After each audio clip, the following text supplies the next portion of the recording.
covered in mercy, wrapped in grace. The world may change, but you remain a constant light, a steady flame. My soul will rest in who you are, closer than my beating heart. Oh, at your feet I lay it down, every burden, every crown. You're my peace, my hiding place, covered in mercy, wrapped in grace. Let my life be a song of surrender, pure and strong. And all I am, I give to you, forever faithful, ever true. At your feet I lay it down, every burden, every crown. And you're my peace, my hiding place, covered in mercy, wrapped in grace.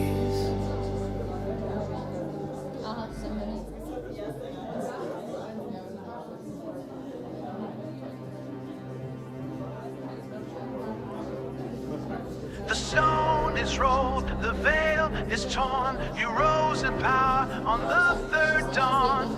Death, where is your sting? I cry, he lives, my Savior reigns on high.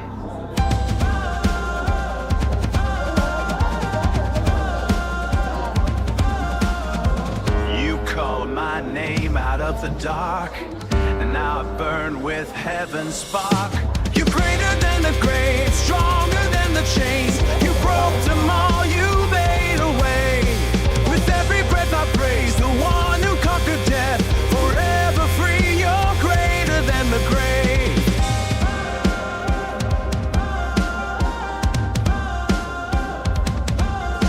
I lift my eyes to where you are. My help comes from the morning star. No fear can hold, no lie remains. Your word is fire, it breaks all chains.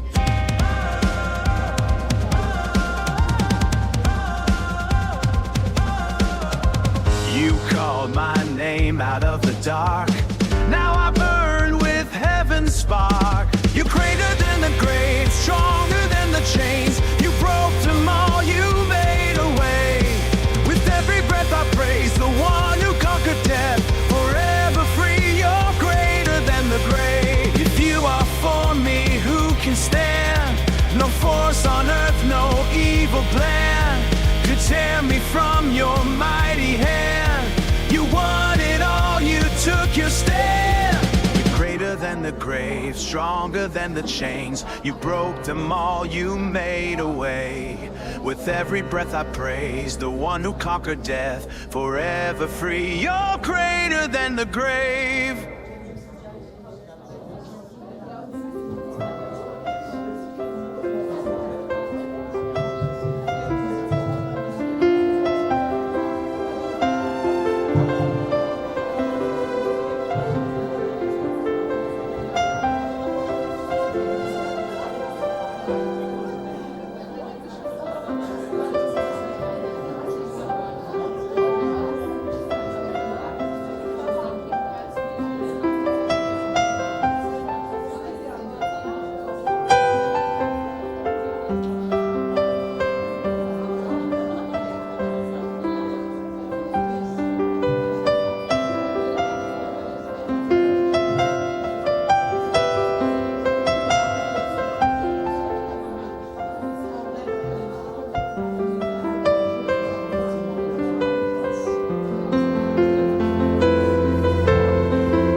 we gather as one in your presence.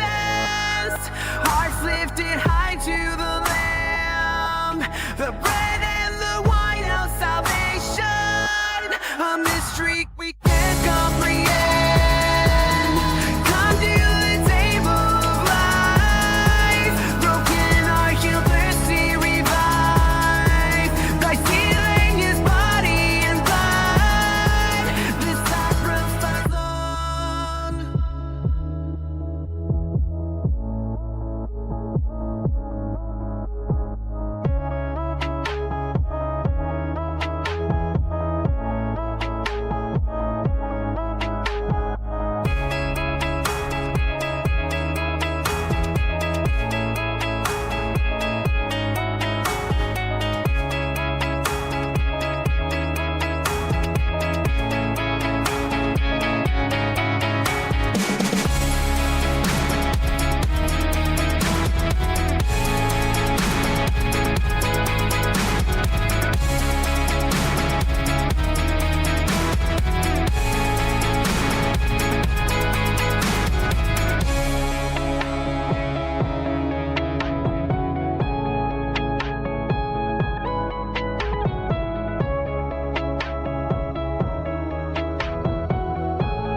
Here I am, just as I am.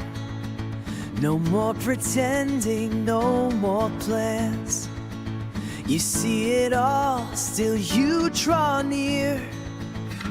In your presence I lose all fear. At your feet I lay it down.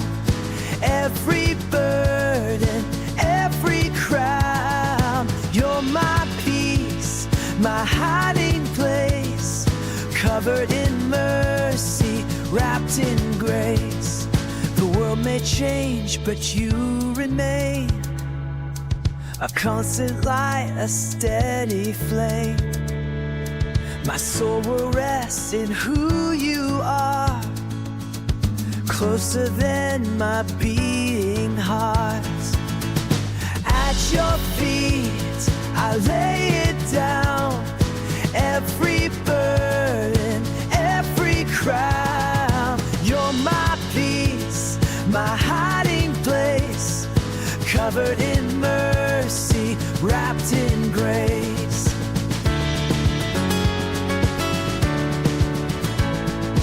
Let my life be a song of surrender, pure and strong.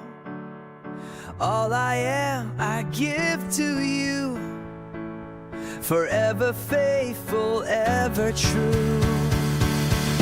At your feet, I lay it down. Every burden, every crown. You're my peace, my hiding place. Covered in mercy, wrapped us in grace.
Yeah. No, I got my... Okay.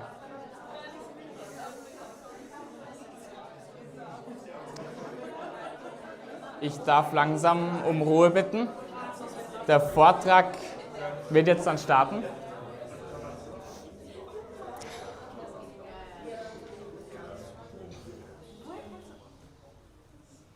Guten Abend. Ich darf Sie hier heute herzlich begrüßen im Namen der Jugend fürs Leben, dem Marsch fürs Leben und Pro-Life Europe. Wir freuen uns, dass Sie so zahlreich heute hier erschienen sind, tatsächlich mehr als wir erwartet haben. Die Gianna Jessen wird heute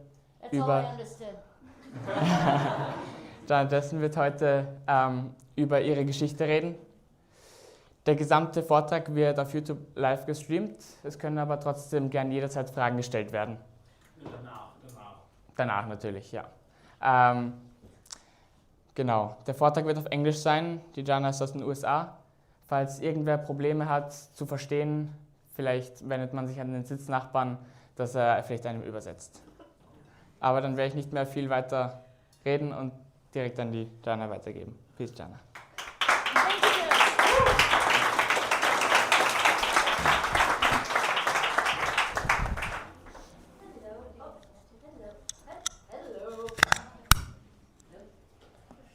Hello? Is it on? Really? Oh, okay. How are you? Very good.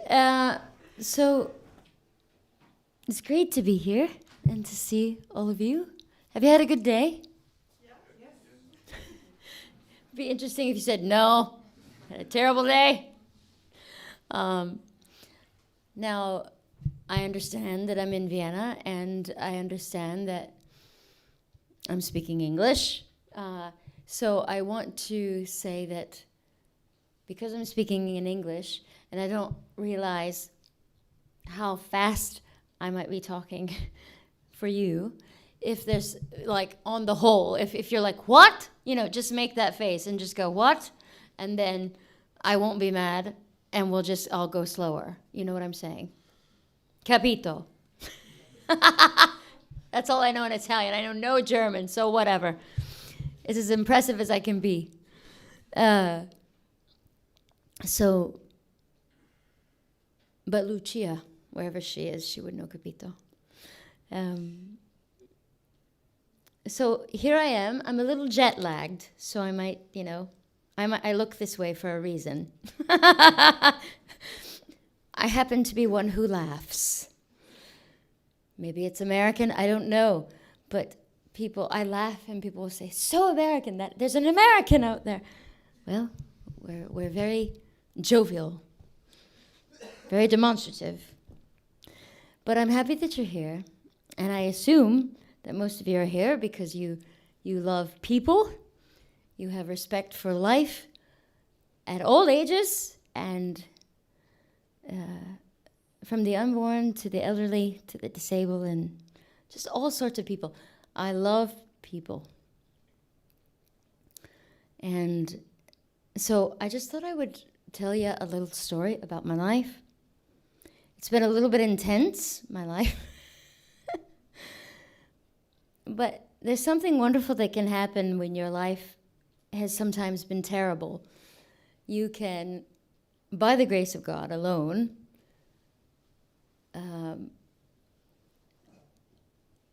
end up with a not so terrible life, depending on if you choose to view yourself as a victim or not. Now, I know, at least in America, it is ridiculously trendy at the moment for everything to be perceived as trauma. You know, my dog didn't eat his dinner, so I'm traumatized. Whatever. And I think to myself, oh, good grief. Everything is not trauma. There is definitely trauma, but everything is not trauma. There is life, and life more abundant. And sometimes, this is just my personal opinion, if we want to grow in life, we have to overcome certain challenges.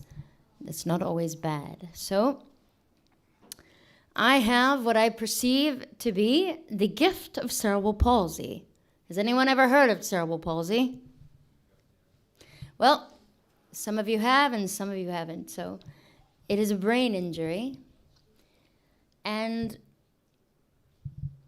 we have to go back a little bit further than that and say that I have cerebral palsy for a very specific reason. And before I tell you that, I need to tell you this, that we all know that we're here to discuss in part abortion and the abortion issue. But I'm here to talk straight from the heart, and I understand that life is complicated. And so what I want to say is, if you have had an abortion or know someone who has or are considering one, or if you're for abortion, whatever your situation, but particularly if you've had one or more, I'm not here to condemn you. I actually want to say, sorry, it took an enormous amount of courage, if you've had one, knowing what I talk about in part, to come and to listen still. And it may have taken all of what you have for weeks to build up to this. And so I just say to you, peace. I come in peace. I come with kindness. I come without judgment, and I come with the love of Jesus, who can and will free you from all of that.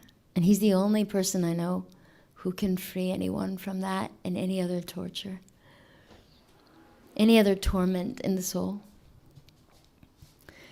So just know that I'm not coming with unkindness in my heart at all. And I just want you to know, wherever you are and whatever you've done, how you are loved by God and not forgotten. And I tell you that also because I feel like no one's really hearing much of that anymore. We're all running so fast with all of our notifications, myself included, and sometimes you just want someone to say, okay, yes, we're all pro-life and we all want to defend life, and that's very, very important, but does my own life matter? Does the fact that I'm exhausted matter? Or does the fact that I don't know who God is matter? Does the fact that my parents got divorced matter? Does the fact that I don't know how to pay my rent matter? Does the fact that someone I love died matter? I think the major question that we all want to know is, okay, sure, we're here, but how much do we matter? And I'm here to say that to all of you, each one of you, this world would never, ever, ever be the same without you in it. It would forever be changed because there's only one of you. So, for example, if there's anyone suicidal and no one knows that you are, hear me. This world would never be the same without you in it. Hold on and tell Jesus everything you think, all the bad stuff, all the stuff you never want to say and you don't think he wants to hear, and all the reasons you feel like you want to die, if you feel like you want to die. Tell him. And ask him for help. And ask him to save you. And tell him how angry you are, if you are, at him. How dare he didn't answer that prayer. How dare this happen to you. Tell him all of it. Come as you are. That is the Jesus I know. Not the one where I have to be all perfect and prim and proper. Yes, I understand he is holy, but he knows me, and he wasn't ashamed of me, and he's not ashamed of you, and he could never be ashamed of a heart he created. So I think sometimes we get involved in causes, and they're great, and we want to do the right thing, and that's beautiful. But sometimes we just need to hear, we matter, and all of our crap matters that's all freaking us out matters to God. So now, I'll tell you a little story. I just really don't die very easily, which is nice, at least to me. So do we have any 17-year-olds here? Oh, hello, Felix.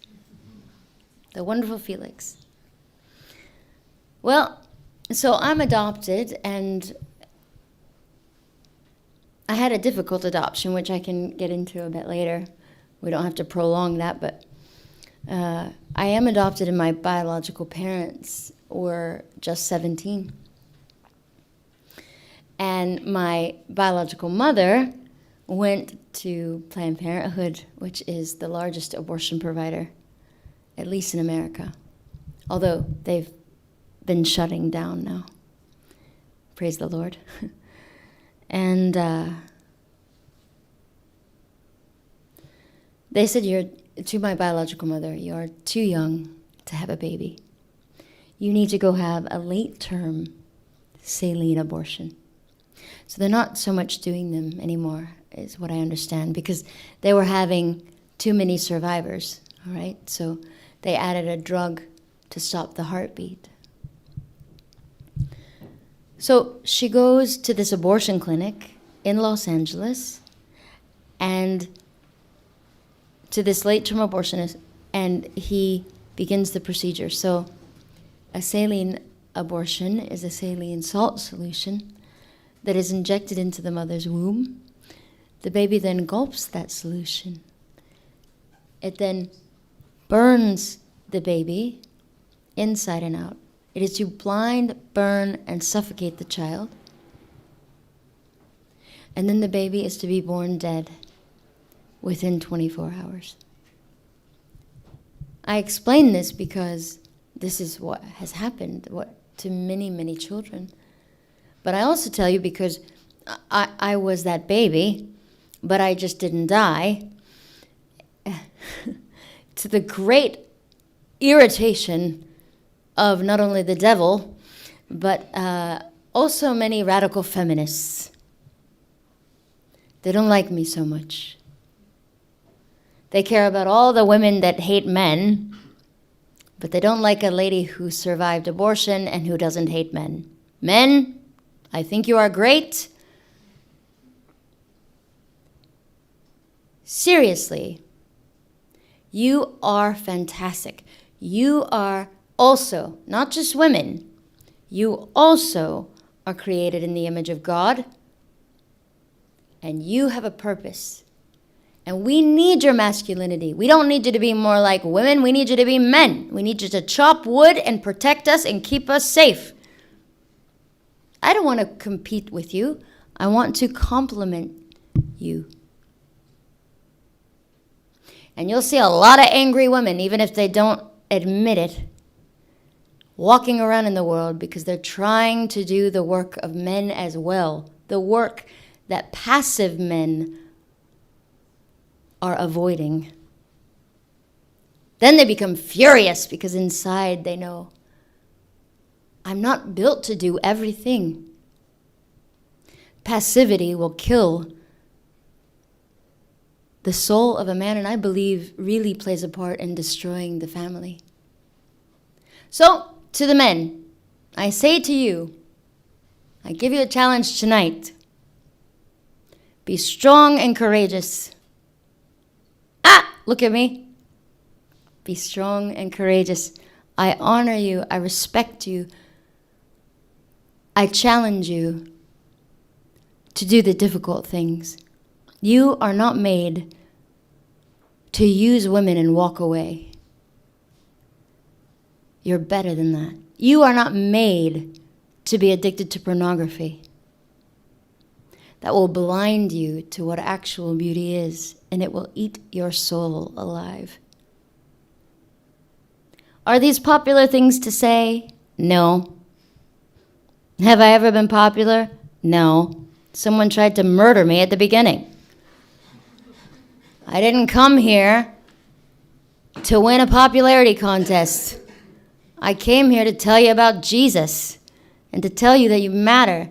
I came here to do what a good mother would do because I'm not a mother yet, and I'm furious about it. I ache to be a mother.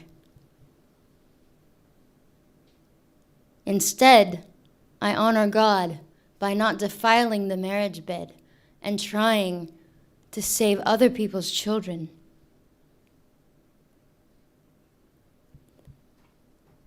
And try to be a good mother to a generation of orphaned people whose parents didn't have time for them, my own included. I came here to tell you the truth in the kindest, most straightforward, unfluffy, and loving sort of way. Because I don't want to lie to you, because you have too many people lying to you. And too many people afraid to tell you what is the honest truth. And you can be mad and you can stomp out if that's your thing. But it doesn't mean you'll ever forget these words. And you'll never hopefully forget that someone came from across the ocean to say the thing that isn't normally said. Because she doesn't have much to lose. Also, when you're disabled, you can pretty much say whatever you want. Because no one can get mad at you, really, without looking like a jackass. It's so fun to say that word. It's just not supposed to be said, at least in America and evangelical. And I always say, calm down, it's in the Bible. Sorry, that's probably just American humor. Clearly. That one did not land very well at all. We will take that out of the notes. So you might be wondering at this juncture, are you ever going to tell us the story? Eventually. I just speak from the heart, really. I don't have a big script. I get bored listening to people who read their speeches.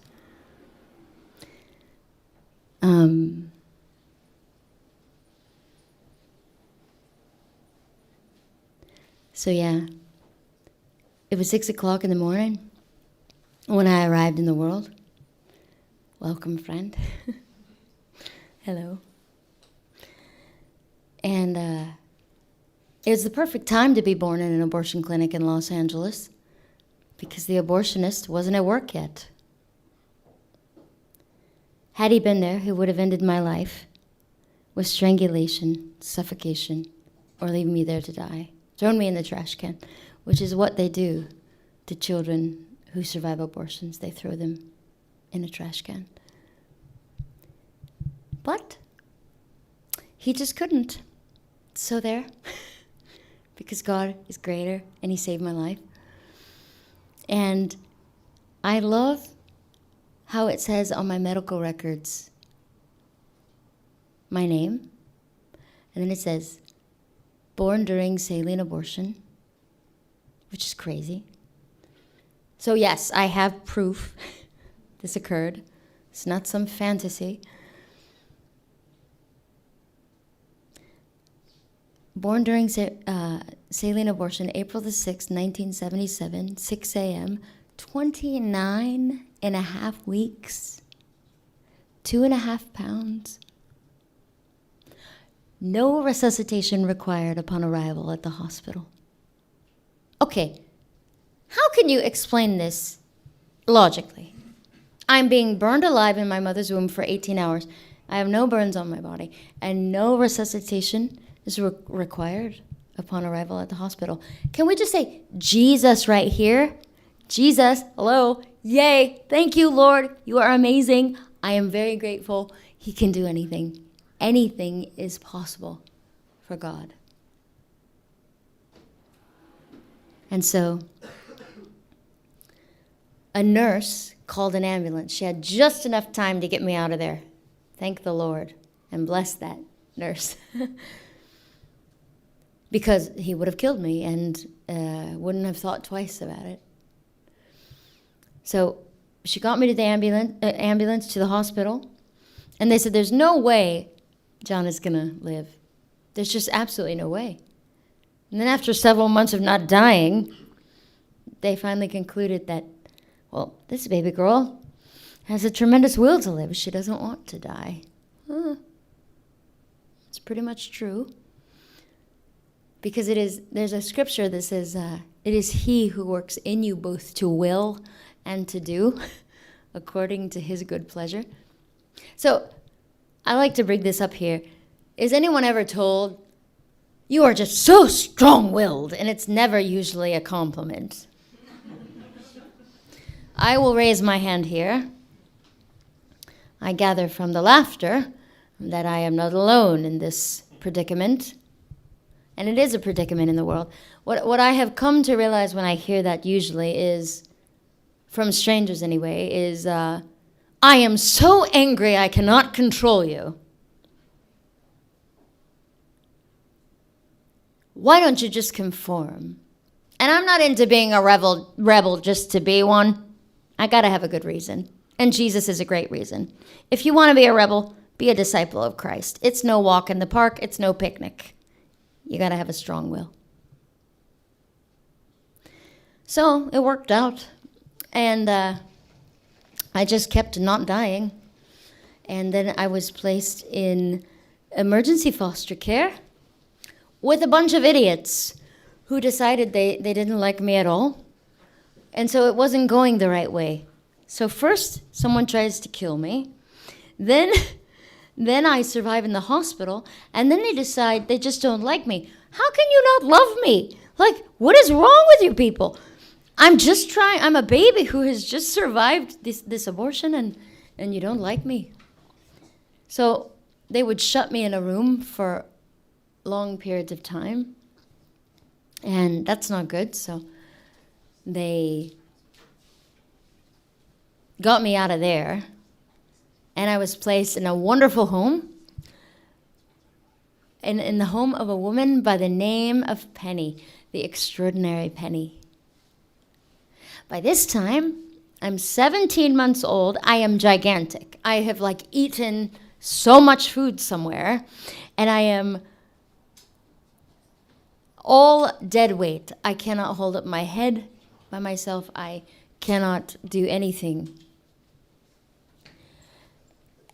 And that is when I was diagnosed with cerebral palsy, which was caused directly by my lack of oxygen while I was surviving an abortion. So you know how you always hear, well, if the baby is disabled, we need to terminate the pregnancy.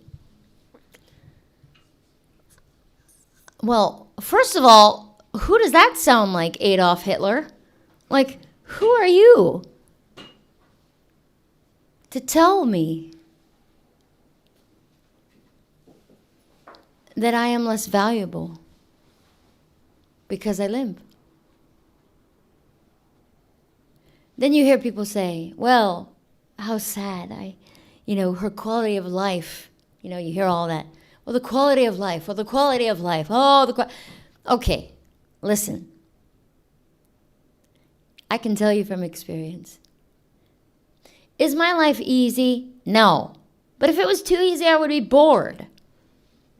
I wouldn't have nearly as many stories to tell because I'm always getting into unintentional trouble. Because I'm always trying new things and I'm always so alive, right? My life wouldn't be nearly as beautiful without the adversity I have faced.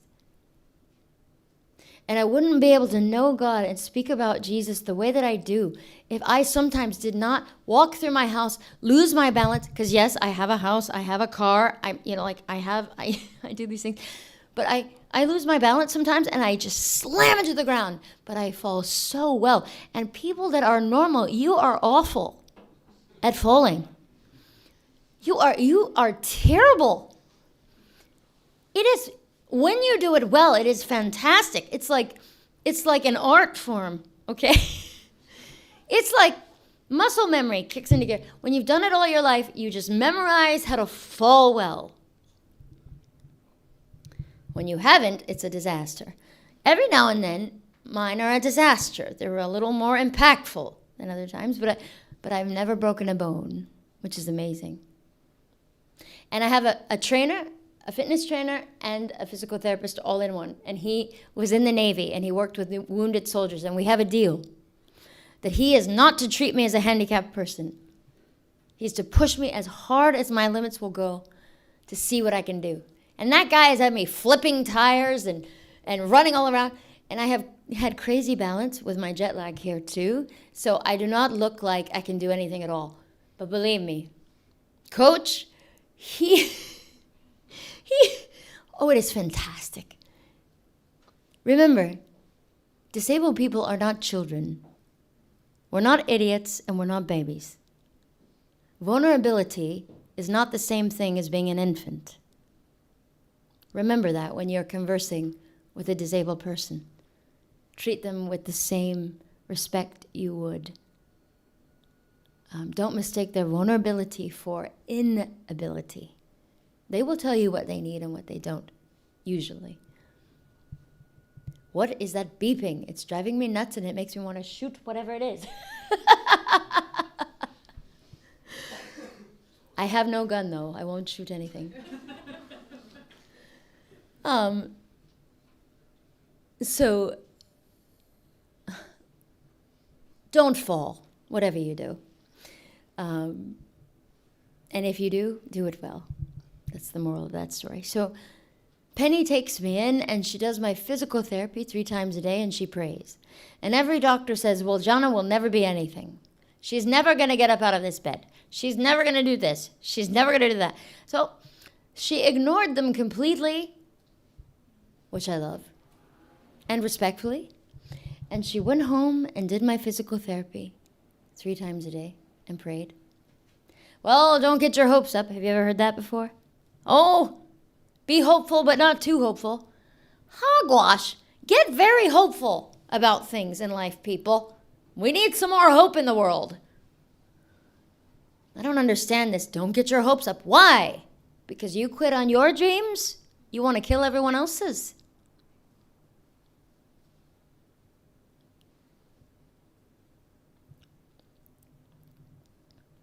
So, by the grace of God, I began to hold up my head. It's amazing to me that I'm sitting in Vienna when I should be laying in a bed. And then I said, Penny, that's great, but she'll never sit up. I began to sit up. She'll never crawl. I began to crawl. She'll never walk. I began to walk at the age of 3.5 with a walker and leg braces. And I sit up here tonight in my very fluffy leopard boots. I'm very proud of these. I like them a lot. Thank you for laughing. Without a walker and without leg braces. Now, as I told you, my balance is a bit off. Probably jet lag, probably a lot of different things like that. So, I have a bit of assistance with that for now. And you can't determine what it will be from day to day or whatever. So what I'm saying to you is I have to depend on Christ for every movement. I have to, it's one thing to say, yes, I love Jesus, or yes, I'm a Christian, or whatever.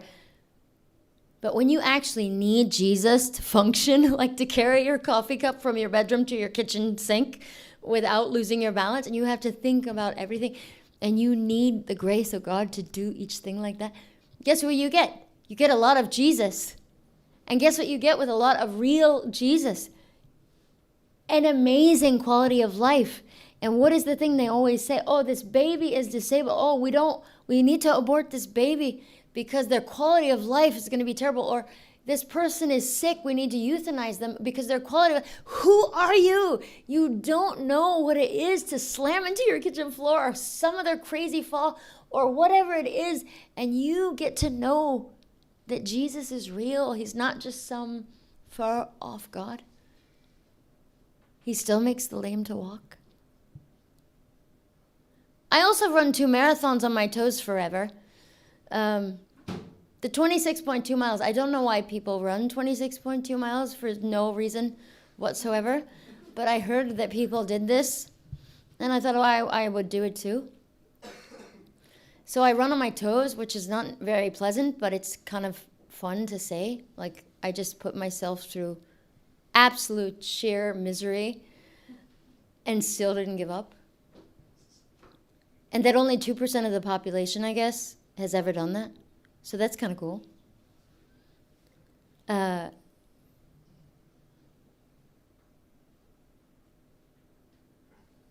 So then I was adopted at 3.5 by Penny's daughter. So Penny became my grandmother, which is amazing.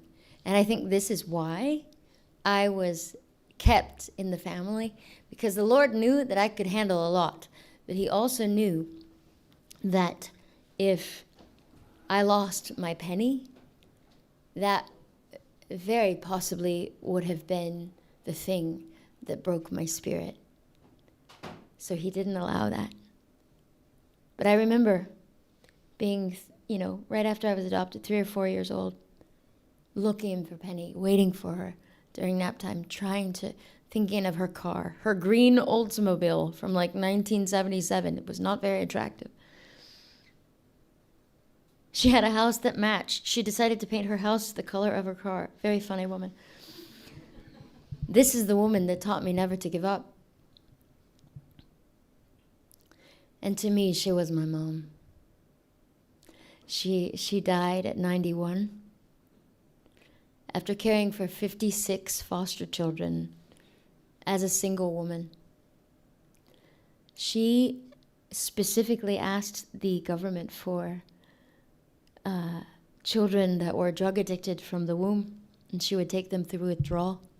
She asked for the most disabled children, of which I was one. I remember at one time she would have 5 kids at once. I remember being 9 years old, speaking to a boy's biological mother in the pink tiled bathroom with heroin marks all down her arms, and saying, Janelle, you need Jesus? You need Jesus?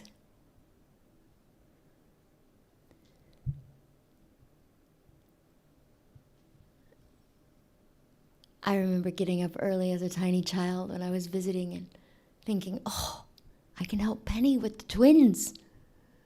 The twins, they need to get dressed and she needs a rest. So I'm going to try to put them together. I don't know how this works. I'm going to try. And by breakfast, she won't have so much to do.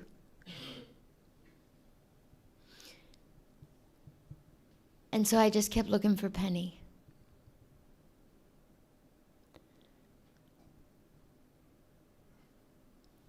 And then, in 2014, right before she was dying, we're so honest with each other that I'm on the phone and I say, are you dying? She said, yep. Okay. Like, it's not funny, but isn't there something so wonderful about life that you can be that honest at a time like that? You can, and some of her last words to me, I'll never forget. This coming from me, my mom, but from someone who knew me best. And she understood my will. She loved it. She loved me. She understood me. One of the few who do. I'm still usually either loved or hated and not much in between. And that's hard. I want to be loved by everyone. But I remember one of the last things she said to me on the phone was, everything is going to go well for you. I said, how do you know? Me being me. And she said something I wasn't expecting. She said, because you are so kind. And I've carried that with me. Like, that is a mother's blessing. And that helps me along. So I think she would be just beaming here, going, that's G, with her leopard boots, in the middle of Vienna, just talking. And anyway, so here's the thing. Many people also ask about my biological mother. Have you ever met your biological mother? It's like they want a resolution, a happy ending, you know, to a difficult story. And I have, actually, so I'll tell you that story. The first thing that happened was when I was 17. Now, she's known from the time that this has happened that, you know, I was obviously adopted, and that I didn't have a desire to meet with her. Not because I am angry with her, but because I just didn't want to. So she already knew this, because my adopted mother had met with her already. But she wasn't very good at honoring me, ever. And so when I was 17, it was 2 days before my sister's wedding. She is the biological daughter of my adoptive mother, and she's 5 years older. 2 days before her wedding, 17, with purple hair, as you have sometimes when you are 17. Although 17-year-olds now look like supermodels, and I'm like, wow, what would have that been like to be absolutely stunning your entire freaking life? Like, there is no awkward phase. You just come out of the womb like a supermodel.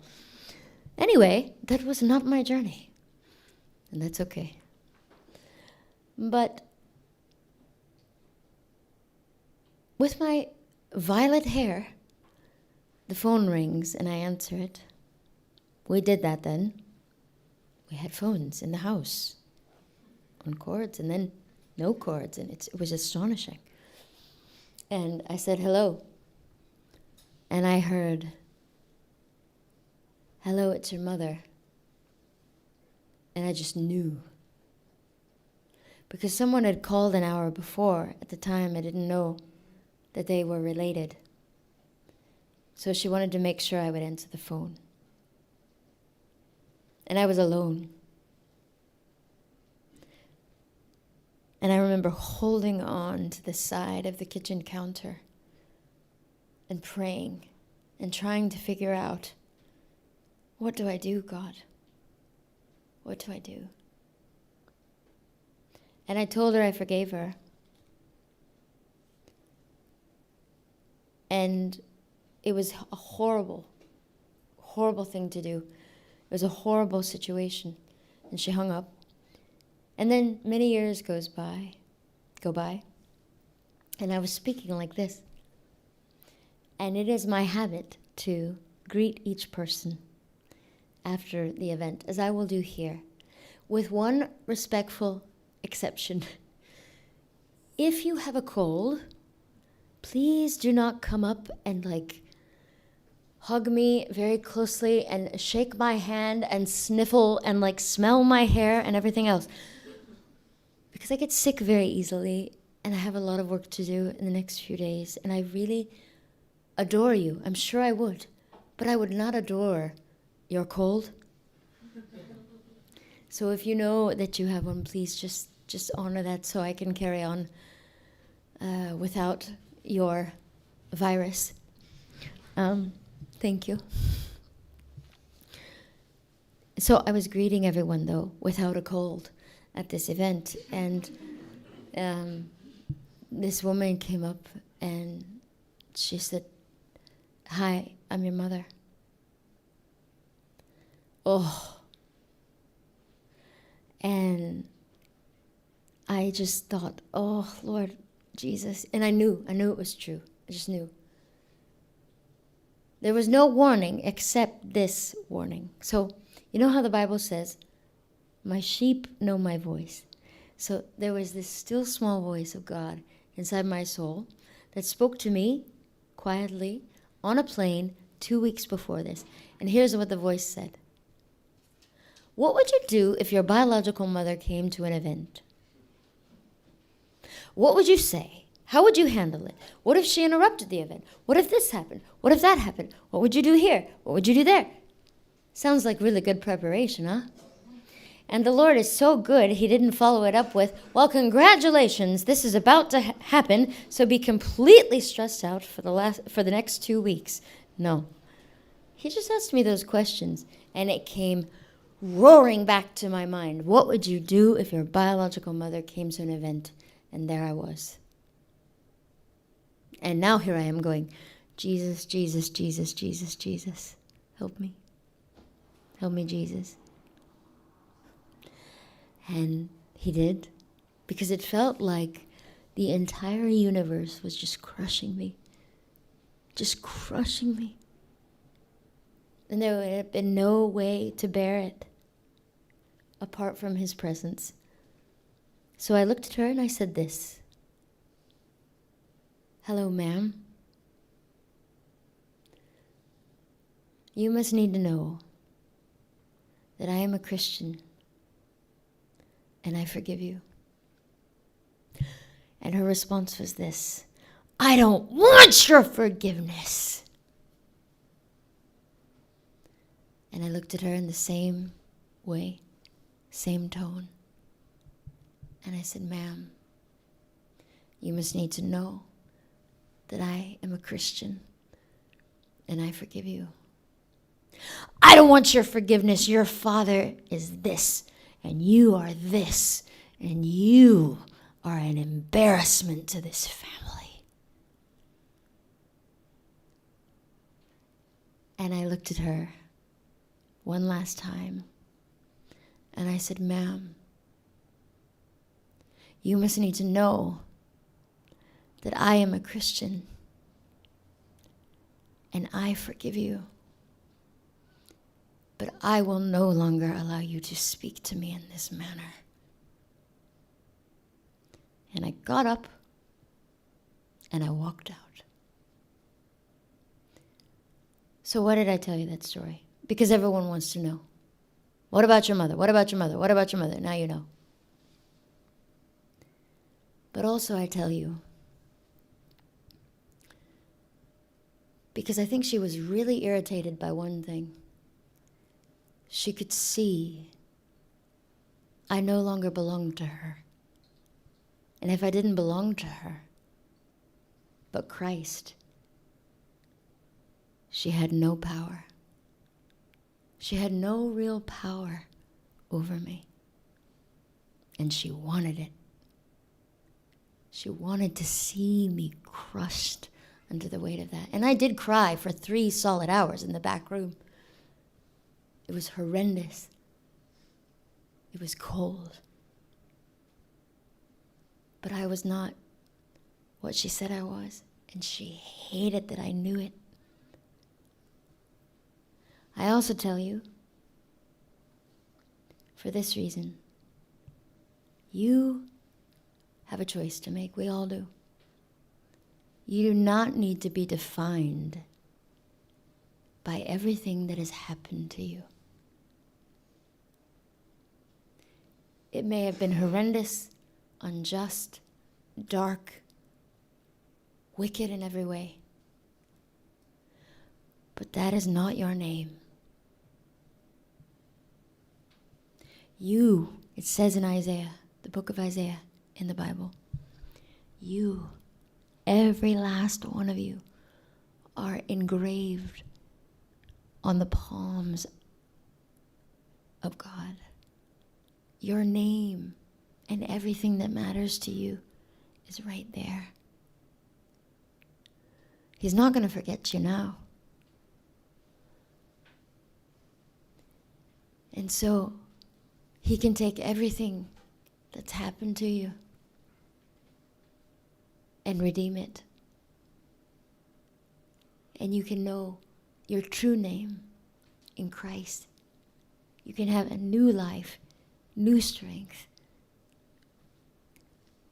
To the young men here, you can be the warrior, the brave man that you wish to be, and go from strength to strength and glory to glory, and impress that girl along the way,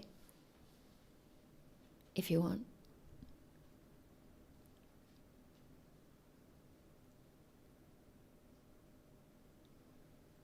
And girls, oh, so many fatherless girls, so many neglected women who are heartbroken and furious.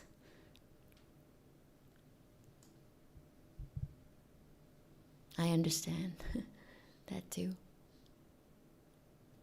But that's not your name either.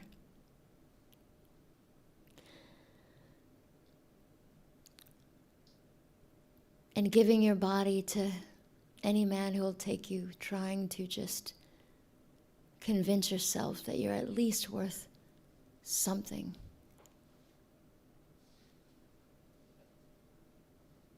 No.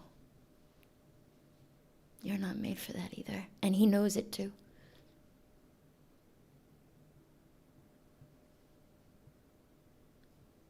No. I don't know if any of that makes sense. But I said every word with so much love in my heart for you, wanting you to know how you don't have to feel so alone if you do. And I hope that, maybe there are extremely happy people here, and that would be great. But I'm just speaking honestly about life. And I just want you to know how I see you, and I'm so happy that you came to listen. And I don't know, if you want to ask a question, you can. I'm not easily offended. I've been asked just about everything in the world, and I think life is so fun, and people are so funny, so don't worry. And if I don't know the answer, I'll tell you I don't know.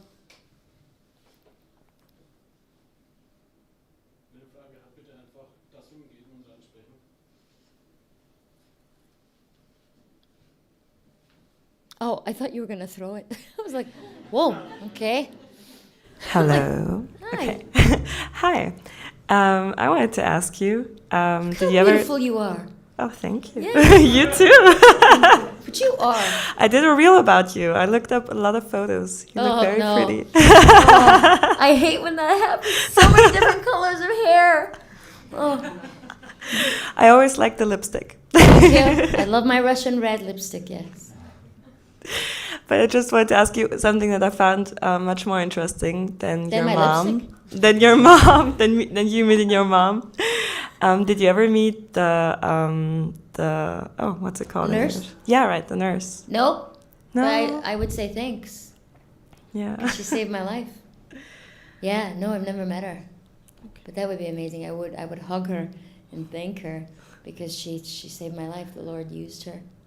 Oh, one thing I didn't mention was this about Dr. Noia in Italy.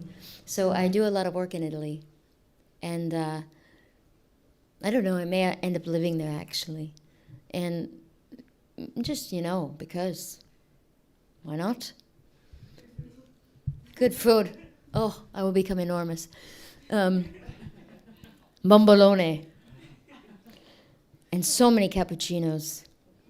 And I always drink them at the wrong time, to the great vexation of Italians.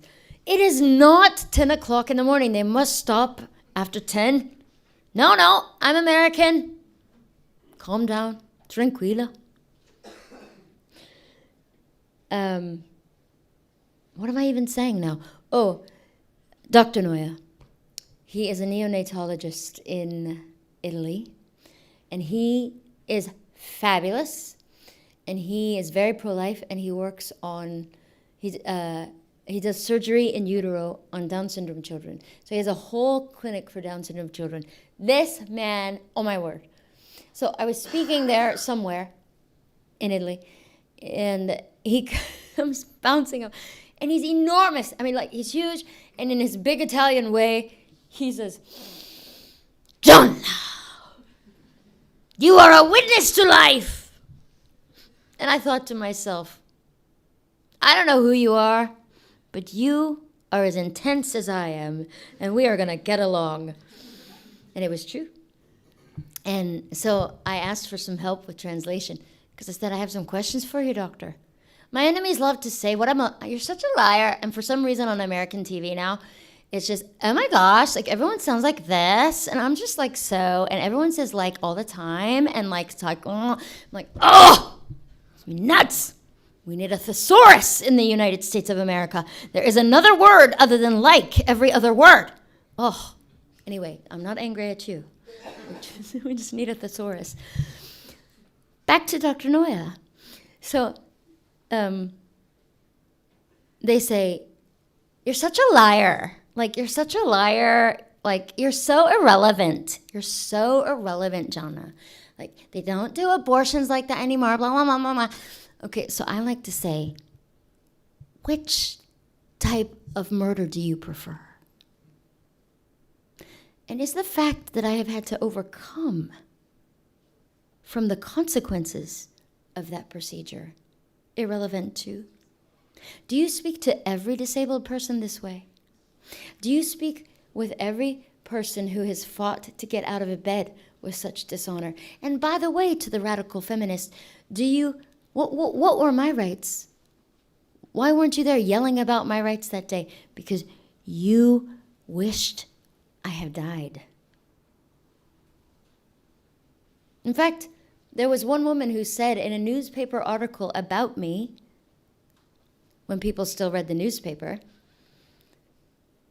we always hope for fetal demise. We always hope the baby dies.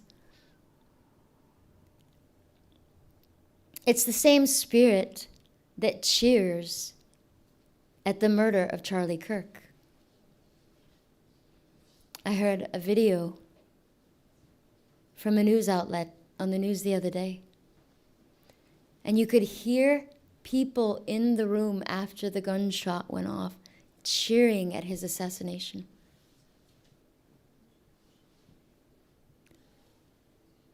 It is the same spirit of murder. But something is very wrong. And we have said for years, if we allow abortion, it's a progression.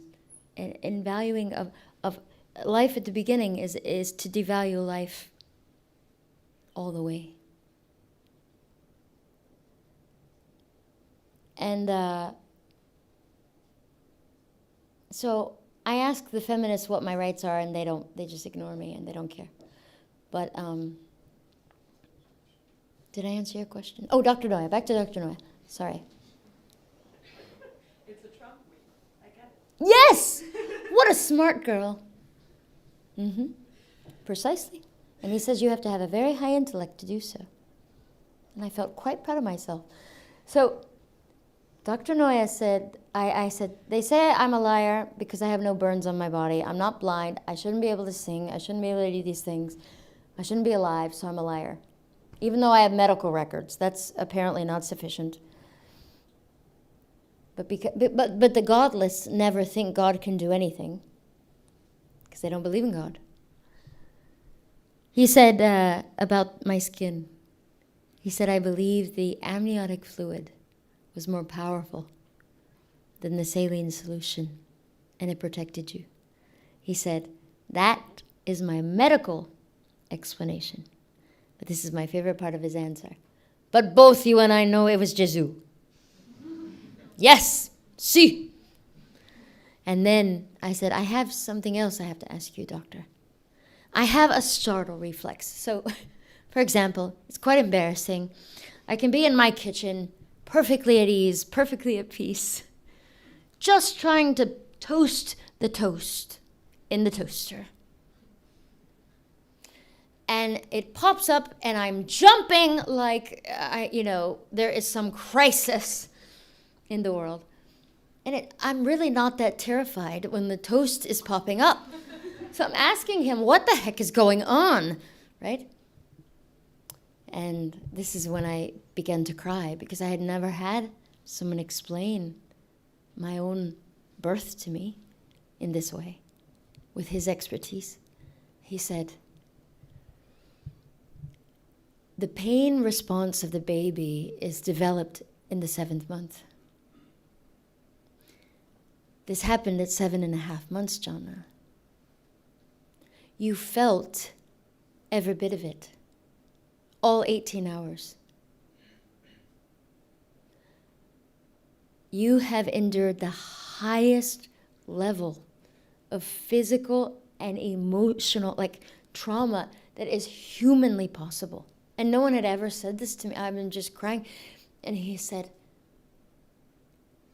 I believe that you are jumping like that. Yes, you can do that with cerebral palsy. But he said, I believe that your brain remembers. And now there is scientific proof that our brains record everything in our lives. It has a record. And he said, I believe that your body is still responding to this. And then so much after that, shutting you in a room, I was shut in a room. I was just, and even to the present day, I'll go places, no, we don't want to hear, we don't want you. We don't want to hear what you have to say. We don't want you. We just, I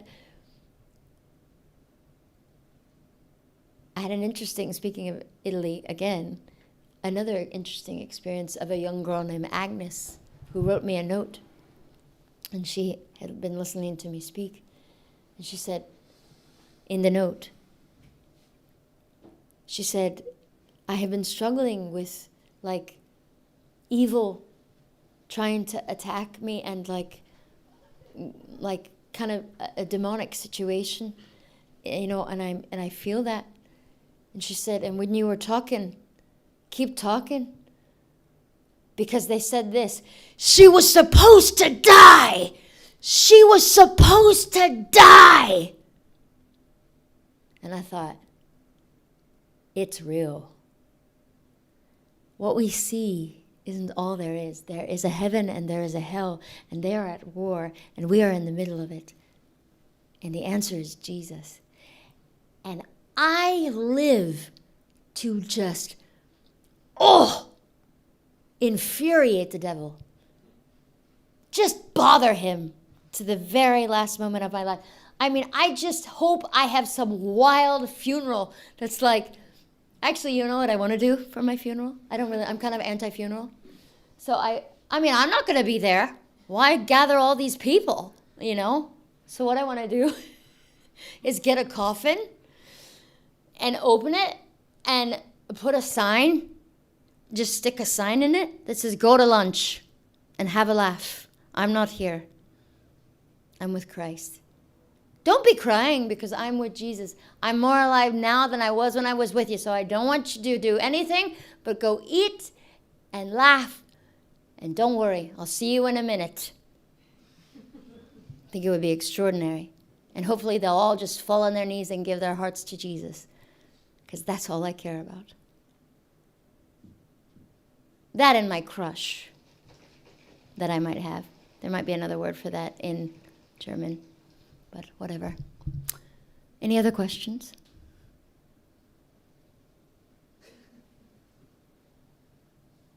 There doesn't have to be.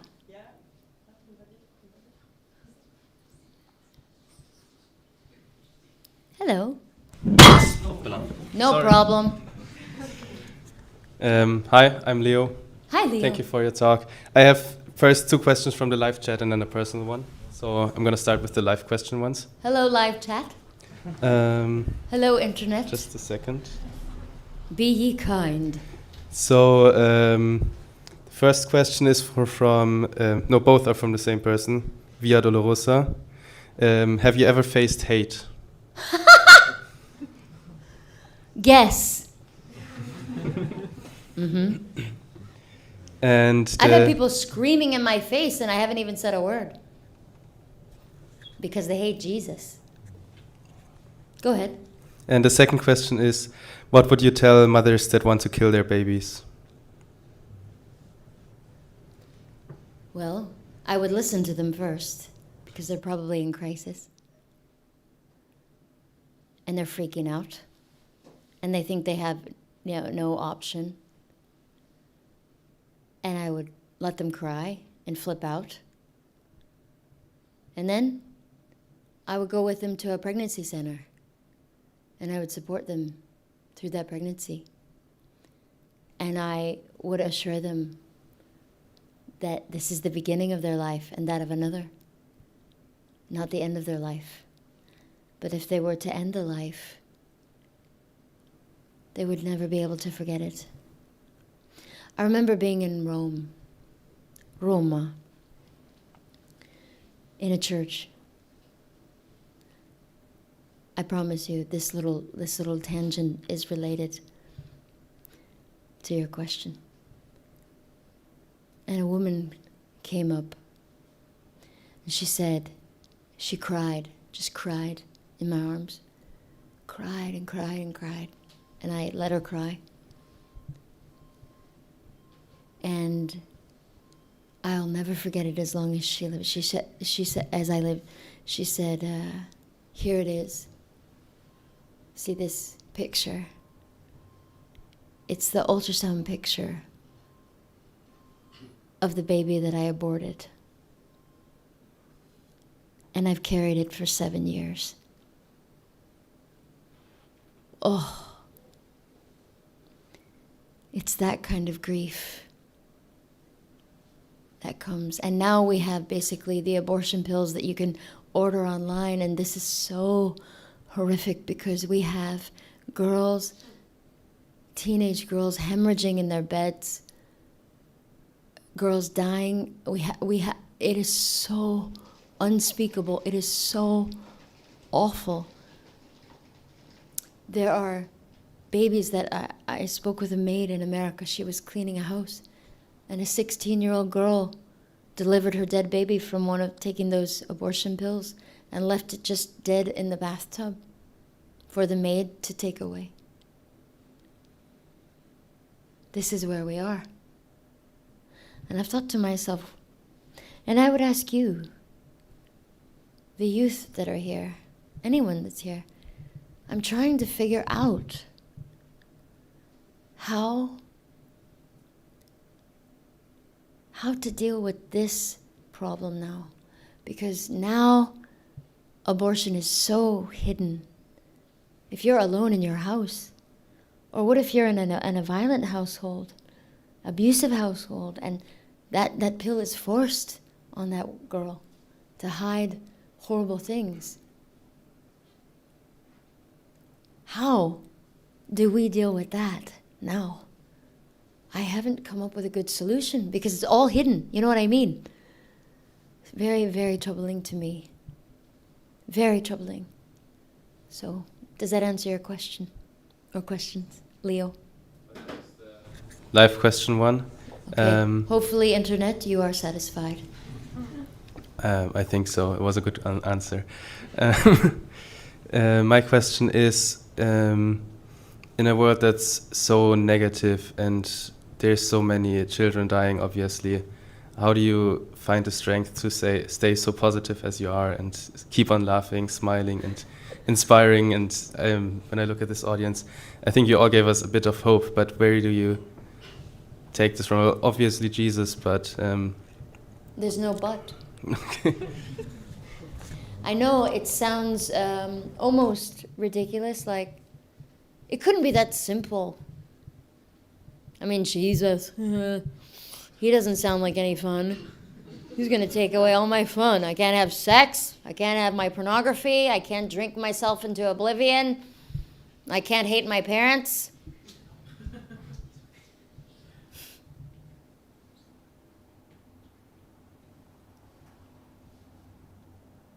There's no but. It's Jesus. I live my life not in a religion. I can't stand tradition. It makes me crazy. It feels so artificial to me. And some people love it, and it's their comfort. But I can't stand it. I just want something that feels more honest. It's kind of the same way I feel when I go into a hotel and the landscaping is too manicured. Like, I just want to be in Scotland somewhere, on some beach where it's more wild and a little bit unruly, but in a great way. I don't want to be a bad rebel. I want to be a great one. I want to change things for the better, but not in a sort of, I'm just not so that way. And maybe it's because of the life that I've lived, I've had to find a different way to live, a different way to do things, to overcome, a different way to walk, a different way to just manage life. So I think that's why I can't stand, a religion that feels so confining. So when I heard about Jesus and that he died for me on the cross and that he would save me forever and that he's for real, that I'm a sinner, I can never earn all of this because I'm a worker. I want a list. Give me a list to make God happy, and I want to just tick it off. I want to earn it. If I could earn my way to heaven, it would make me the happiest girl in the world. I could feel sufficient. I could feel so full of my own pride. I was so good, I saved myself. Until I realized it was a big lie. That God is holy and I can never be good enough. And that is why I can't save myself and I need Jesus and he's not ashamed of me and I can be myself. So this is how I talk to Jesus, just like this. I'm irritated about this, or I'm happy about this, or I'm freaking out about this. And then I'll say, okay, now I'm going to talk to you as a holy God also. You're also holy and righteous, and I honor that. But yeah. And also my life can be terrible. I have a very, very difficult life right now. Very hard. I am so furious that I'm not a mother at this time. I am so furious that I am one of God's wild children that has to wait for things forever where other people get to seem to have their things in 5 minutes. I'm furious, but not enough to go screw up my own life. Because you see this in the Bible. You heard of Abraham and Isaac? Anybody? At least a few. That's a good sign. So the Lord promises Abraham and Sarah, okay, they're like 1 billion years old. And he says, okay, you're going to have a kid. And they're like, ha! Yeah, okay, God. That'll be interesting. Well, he is God, and he is able to do anything. So time goes by, and who cannot relate to this? God takes forever, usually, in my opinion. I say that respectfully. But, it even says in the Bible, with God, a day is like 1,000 years, and 1,000 years is like a day. Well, which is it? Is it going to be at the 1,000 years day? And how many of those thousands of years? Am I going to be dead? What's going on? So they were feeling a little anxious because he said they're going to have a kid. Well, he's taking forever, and they're already 1 billion years old. So Sarah does something a woman should never do because she's going to be this raving, raging woman when she does. And she says, why don't you just go sleep with the maid? to just hurry things along a bit. Okay, no! So then she becomes furious when the other woman has a kid, of course. And then she reminds Abraham of this atrocity, this horrible thing, all of his days. But it was her idea, right? Wasn't it? Am I right on that? Was it her idea? I think it was. Her bright idea, but then she blames Abraham. That's not nice. You're the one that said to go sleep with the maid. This is what happens when we don't wait for God. And it's been a mess ever since. We're still dealing with the consequences of that decision in the world. And so finally, it's interesting to me that they tried to help God, move it along a little bit quicker. So they have this other kid. And the Lord comes back and he goes, no, that wasn't my promise. I promised you a child this very certain way. And I promised you a child, you and Sarah, not you and the maid and everybody. No. And so Isaac comes. And then everybody's jealous and furious and everything. But the Lord works it out, as he always does. But it's a good lesson when you're furious in a way, like I am, and also not furious at the same time. Because two truths can be true at the same time. To just wait for God, as painful as it is. Because I know when my dreams come true, I'll be a much different person than I would have been if things had been given easily. And I will love that man with an epic love, and we will have an extraordinary love, because we will have suffered in a different way, and for a really long time, and just try to be faithful for a really long time. So I don't know if that makes sense.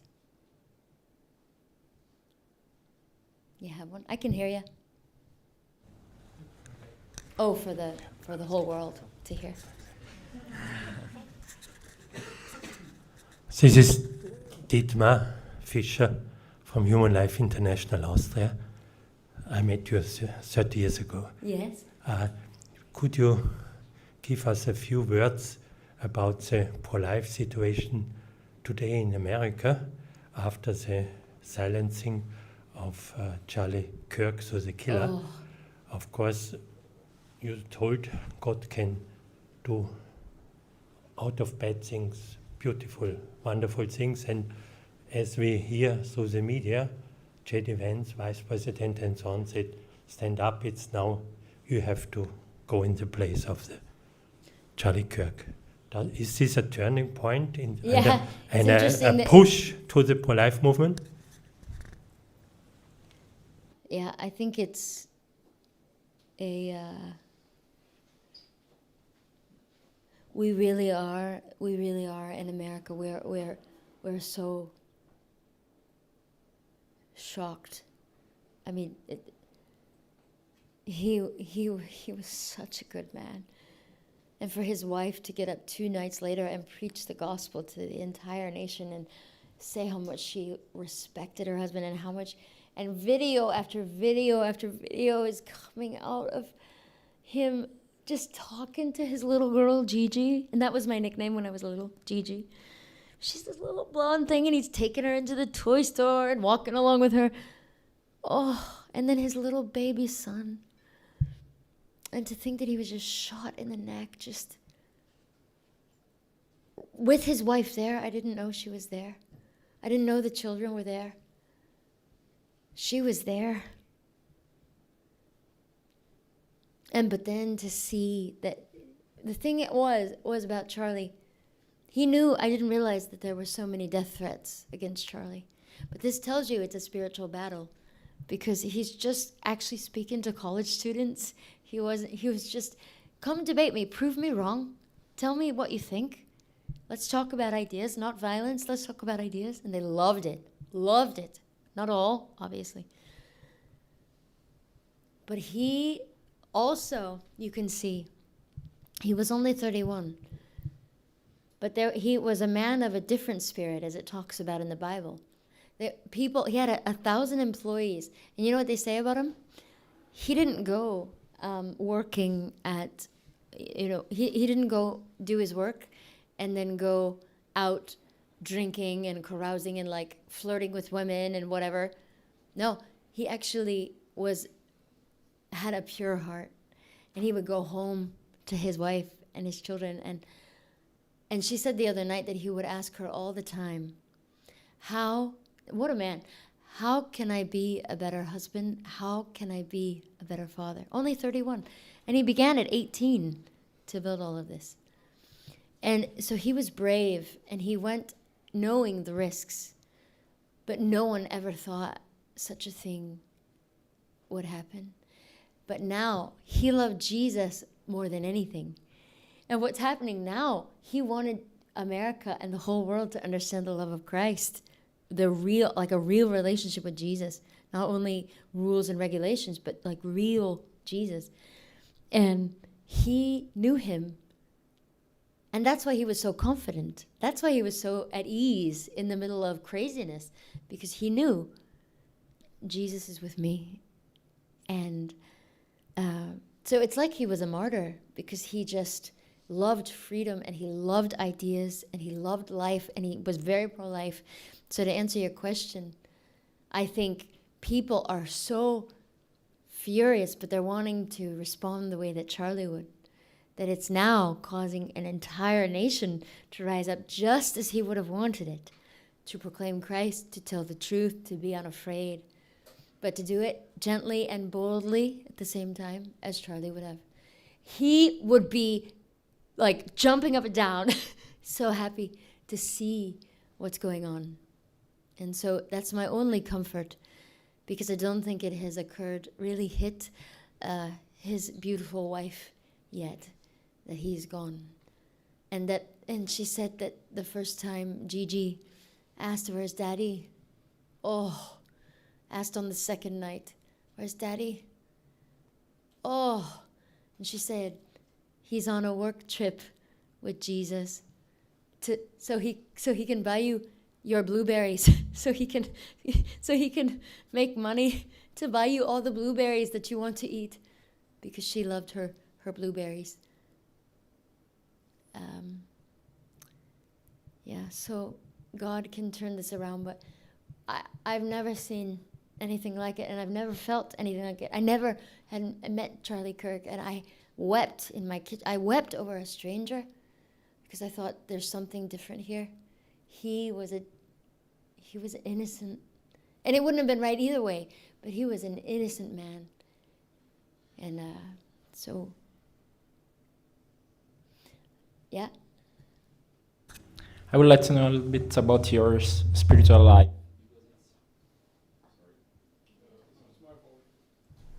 Funktioniert das nicht? Okay, sorry. I would like to know a little bit more about your spiritual life, because it seems that you are really a deep faith, and I would like to know how you nurture this relationship with God, and actually where did you meet him the first time? Through Penny, or could you tell us a little bit more about this? Because you're really strong, and how do you go on for all these years without being tired of all the hatred that you feel and you see every day for all the people who testify like you against abortion? Where are you from? Italy. Yeah, I recognize it. I'm like, there's an Italian right there. Where? What part? Close to Rome. Close to Rome? Yeah. Okay, thank you.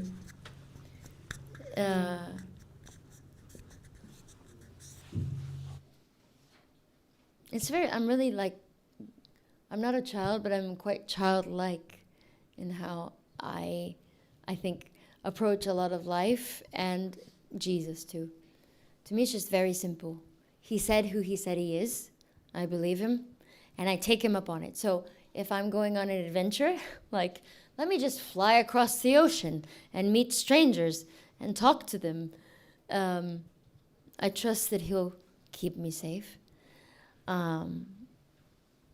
I've had to depend on him my entire life, because my entire life has been beautiful and my entire life has been incredibly hard. I cry all the time and I laugh a lot. And I just sing a lot. I sing songs to him, and I talk to him, and I ask for help, and I ask, please, especially when things are really hard, please don't let my heart grow cold. And recently I felt like I was growing cold. So I said to God, please don't let me be that. Please don't let me become one of these hardened, angry women that is usually the result of pain. Please soften me. And I love to pray for the impossible. It is the biggest dream of mine ever, to see impossible things happen in the earth. And I pray for things that look ridiculous for this reason. Because I can say all day long, Jesus is real, but I can tell by looking at some of your faces, you're totally checked out. You're not even listening to me at all. And that's okay, because the words are still going out, and the Lord knows how to bring them back when you're ready to listen, if you ever are. But he's never going to force you, because he loves you, and he believes in freedom. And you have the freedom not to choose him at all.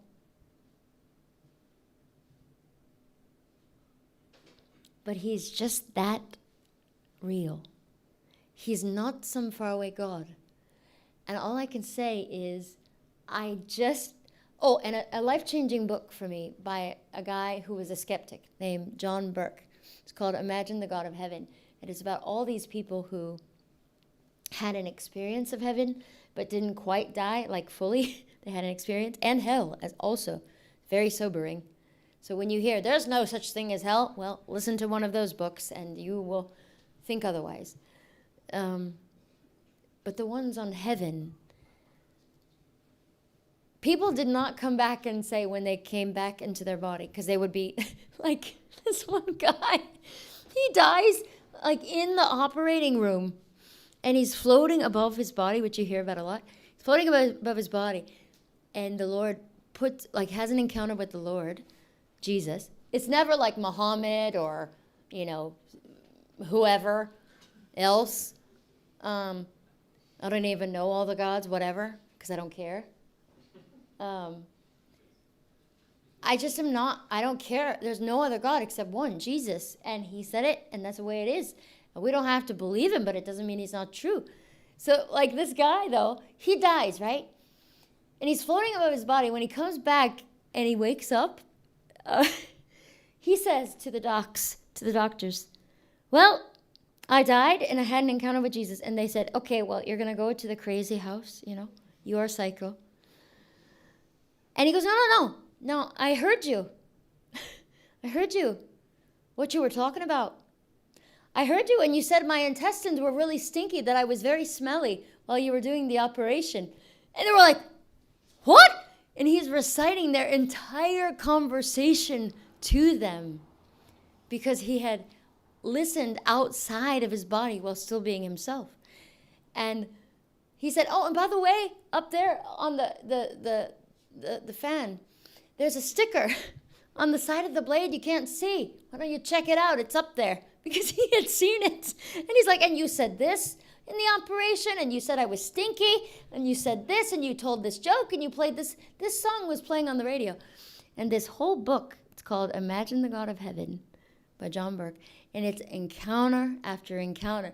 I mean, imams that die, and they're Muslim, right? Die. And everybody's standing around the tomb as the imam, with the imam dead. And then the Lord he has an encounter with Christ. He comes back into his body, and he jumped up from the tomb, and he goes, it was Jesus! And they all start screaming and running the other way because he was Muslim, right?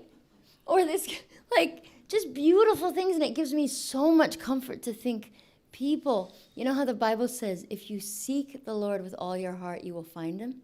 So all kinds of people believe in all kinds of things that are ridiculous or bonkers or nonsense that aren't real. He has the ability to reach each person with the truth. But not every single thing is the true gospel. There is one true gospel. There is the way, the truth, and the life. Jesus. Not because I said it or decided it. You've got to take it up with him. And so, yeah, I just love him, and I know what it is to need him so much, and to have him like do miraculous things for me. I mean, in the middle of foreign countries where I have no other help, he watches over me and keeps me safe. So it's kind of fun to tell people I was in this ridiculous situation. I didn't mean to get into it, but I was just being adventurous. And then I got into loads of trouble, and the Lord got me out of it. And here's the story. So for me, this is not some sort of a program. It's just the truth. Any others? Yeah. I've got one last question. Yep, and then we have one here. One here. Okay, sorry. Which is, what is your message or maybe encouragement to especially young people who want to be active in the pro-life movement, but they're maybe missing the courage, or they don't know how and where they can be active? I would say everyone's terrified. I'm terrified at times. My palms sweat and I don't know what to do. I'm freaking out. Everyone's afraid. So you don't have to, wake up one day and be Winston Churchill, or go. No, just start small, okay? It doesn't have to be so dramatic. You just start small. Your friend says something that you know is provably false in any area of life. The media is lying about it or something like that. And you just say, hey, just gently, hey, have you thought about it this way? You don't have to attack anyone either. And I have found it to be very effective to be a listener. So usually when someone is super intense and against you, they're not fighting you.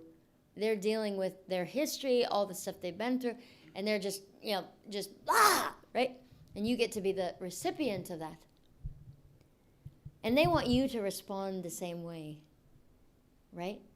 So I would just say, pray for courage. Pray to know the balance between courage and telling the truth in such a irresistible way that even if they fight you all the way, they're going to go home and think about this. Like, he wasn't as mean to me as I was to him. And, if they have anything in them that's kind left, And then I would say, be around like-minded people.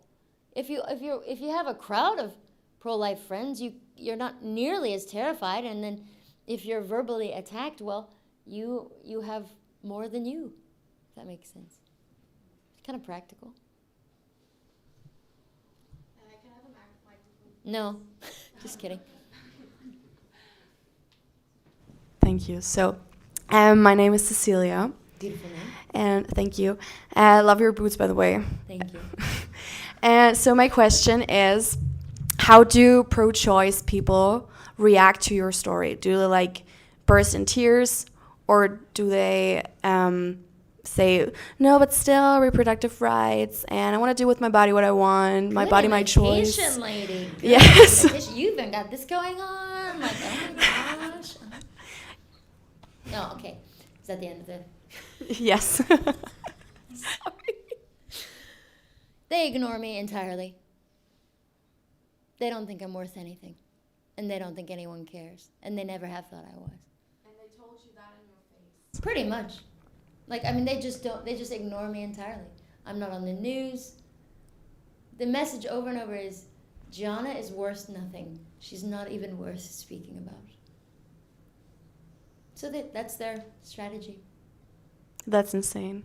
Well, it's evil. I mean, it's a great way to make sure people don't hear my message. Just ignore her.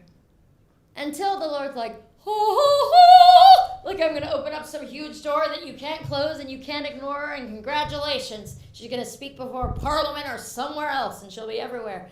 And you tried to silence her, and you never could. And she cried, and she cried, and she cried, but I was working behind the scenes. Because here's the thing. The Lord had a plan for me before this atrocity on my life. which I never thought about before until I asked him about having more self-worth one day in 2010. I'm like, I think I need some more. How do you get it? Like a shot? How does this work? It was a real prayer. I think I need some more. It's been a lot of rejection, you know? And that voice in my soul responded, I don't like this survivor thing on you. I don't like that label. In your culture, it's a badge of honor, but not in my eyes. Because it's the opposite of, I came to give abundant life, meaning Jesus. I came to give you abundance. So why are you walking around saying, survivor, survivor, survivor? A survivor is never full. She's constantly groveling. I mean, she's trying to stay alive, right? That's not abundant life. So he's not cool with that. And that's when he also mentioned to me, hey, by the way, I had plans for you before this. Everyone says this is what you're supposed to be doing with your life, and this is the only thing that matters about your life. Until nobody cares about you anymore. And okay, so Lord, what did you have planned for my life? And what was it? This was the question in my soul. What was it that the devil was so afraid of? He wanted to kill you in the first place. So this is what I'm doing here is the result of the Lord taking what was meant for my harm to help others, hopefully for the good of many. But it is not the beginning and end of my life. So I think my life is sort of falling apart in a way, in a good way, from what I've always known to get to what I was actually meant to do. And this doesn't mean that I'll never speak about this ever again, but I've learned something about fame. It isn't love. And when you've had a lot of rejection, it can feel like love. But then you just realize you got to keep that up. Like you got to have people care your entire life, and you've got to sort of generate it. And it's very kind of manipulative in nature, and you realize it's not love. So that's what I think about that. Does that make sense? Like to know what do you have to say to people that say I'm Christian and also pro-choice? I would say they got the wrong Jesus. Jesus is not in favor of ending the life of children in the womb. So it's very easy in our age to create a gospel in our own image. I don't like yours. I don't like you, Jesus. So I'm just gonna create my own version of love. I'm gonna do everything that you say not to do, and still say I love you.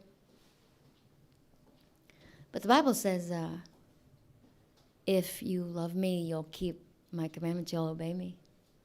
But it's hard to obey someone you're afraid of, or it's hard to obey someone you don't really know, or you only know by tradition alone. And that's why I say just talk to him from your heart until you can actually know that you've had an encounter with Christ yourself. Because nobody can save you or like drag you to heaven. We can pray, but you know what I mean? This whole nonsense of sort of, oh yes, I'm a Christian. Okay, well, have you paid a price for it? That tells me a lot. If you've never ever had to pay one price for your faith in Christ, no rejection whatsoever, no uncomfortable feelings, nothing. Well, how close are you to him? Does that make sense? So those are good questions. I've heard people saying before, if God gives you a child that you don't want, why don't you just give it back to him? Well, you can also choose not to sleep around.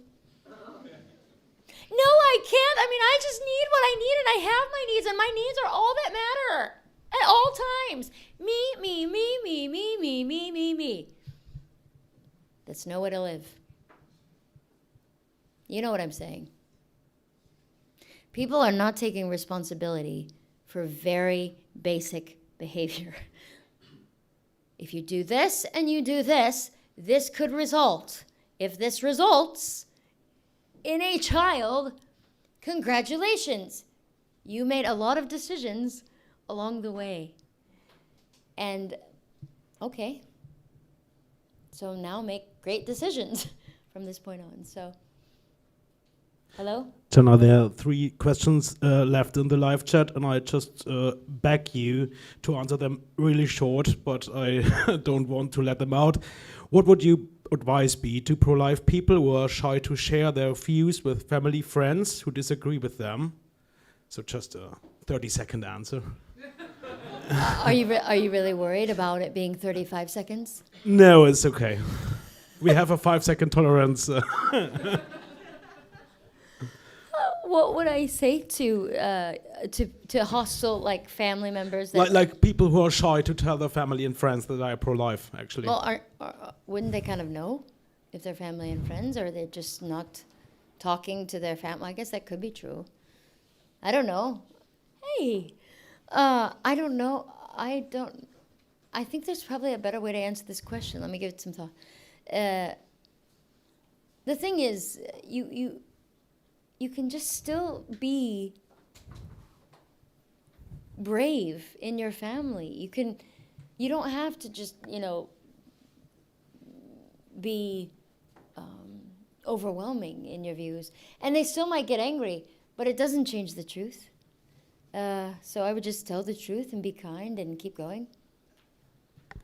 What would you say or advise to women who not repent their abortion or say it's only a cluster of cells? Well, that's ridiculous now. It's so, hello. You can see an ultrasound. We say in English, you can practically see the baby doing jumping jacks on the machine. It's doing cardio it's so formed. Even at 8 weeks, you can see this fully formed baby. So you can say that all you want, but it's ridiculous. What would you tell a man who is about to marry a girl who had an abortion? Congratulations, you know what grace and mercy looks like. You know what love can look like. I don't know if the girl has come to it herself, if she's understood what she's done or been able to have the strength yet to face it. But I'm certainly not in favor, obviously, of abortion. But we all need grace. So that's what I'd say. Lucia from Italia, along with you from Roma. Well, thank you very much for coming. And you, Modena. Yes. I've spoken in Modena, and you have great balsamic vinegar. Yes. Huh? Okay, I'm not going to try that at all. I'm not going to try that. No. Me from South Europe, you spoke there too. Where? Which one? In the Merano, I think. Yeah. Is that near the sea? No, it's in the mountains. Oh, I was off. Who else? Oh, okay. Have you met? Well, now there you are. You can wave to each other. Ciao, ciao. And the way that Italians never ever stop saying goodbye on the phone. Ciao, ciao, ciao, ciao, ciao, ciao, ciao, ciao, ciao, ciao. Okay. Ciao, ciao, ciao, ciao, ciao. It's like 45 minutes of chows. Why? It's great though. Is this true? Yes. Thank you. Well, thank you very much for coming here tonight. Leo. Yes, exactly. And speaking to us and sharing us your story. And I can speak for myself, but when I look at all of you, you gave us a lot of hope, I think, in this fight. Your story, it's just so inspiring, and you're a true daughter of Christ. And I think just the way you look and smile, Thank you. you're a real testimony of the grace of the Lord. Thank you very much for being here. Now we have some Flowers. beautiful flowers. Fiori.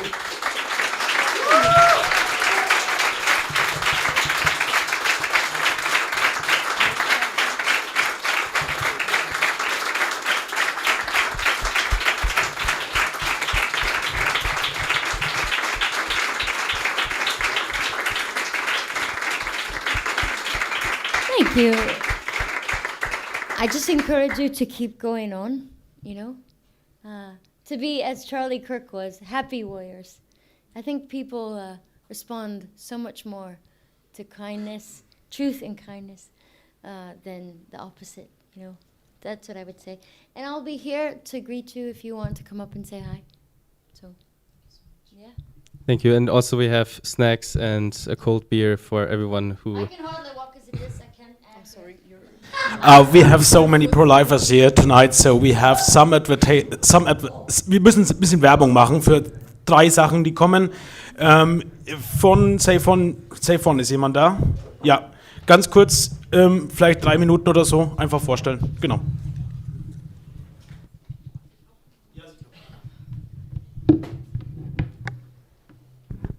Hallo, mein Name ist Irmgard und ich darf euch heute ganz herzlich von Chris und Sonja Horsfeld grüßen.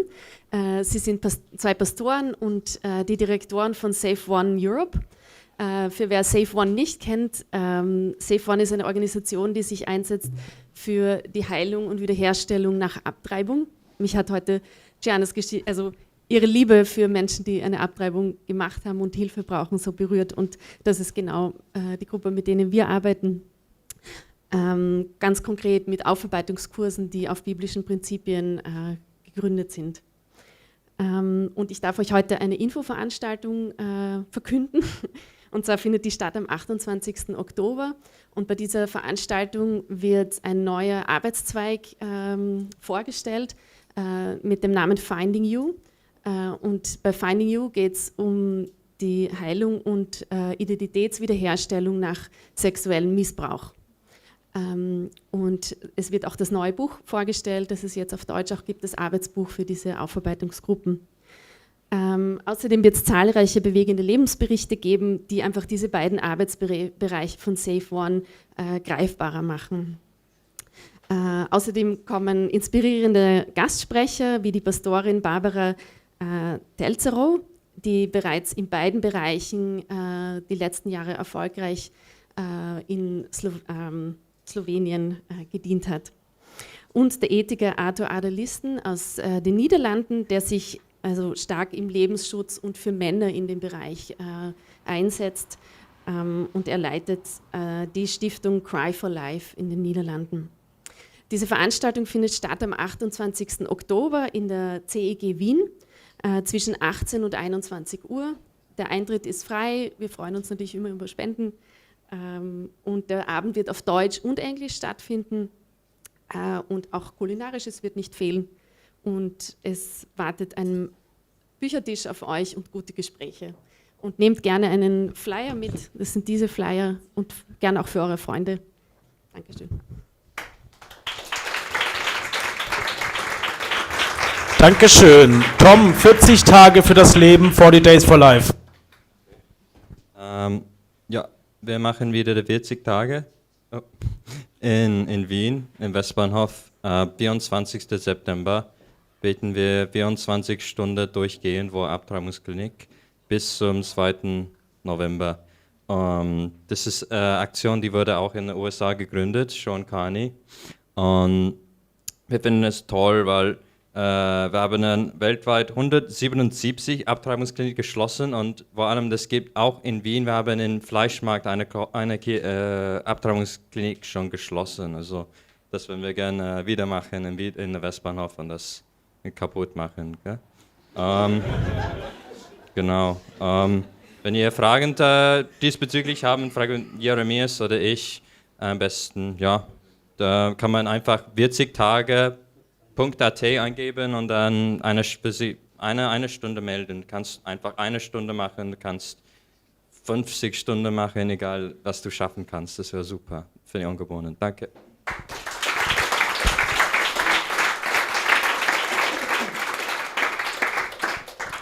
Hallo zusammen, ich bin Grazian vom Marsch fürs Leben Team und möchte einmal sehr herzlich gern den Marsch fürs Leben in 2,5 Wochen bewerben. Am 4. Oktober am Karlsplatz um 13 Uhr, jetzt muss ich selber nochmal schauen, 13:30 Uhr geht's los mit den Kundgebungen. Vorher sind auch schon ein paar Infostände und sowas, könnt ihr euch informieren. Da sind verschiedenste Lebensschutzorganisationen dabei.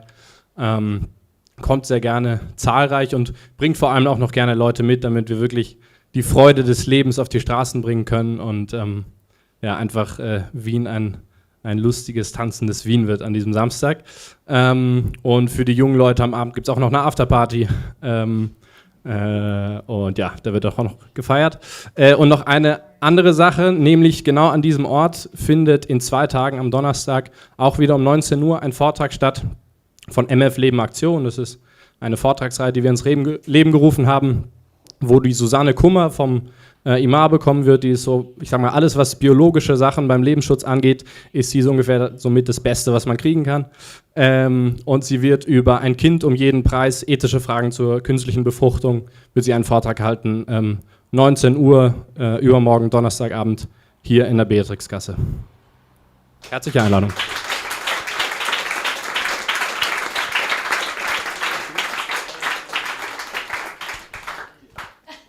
Dann ist das Buffet jetzt eröffnet.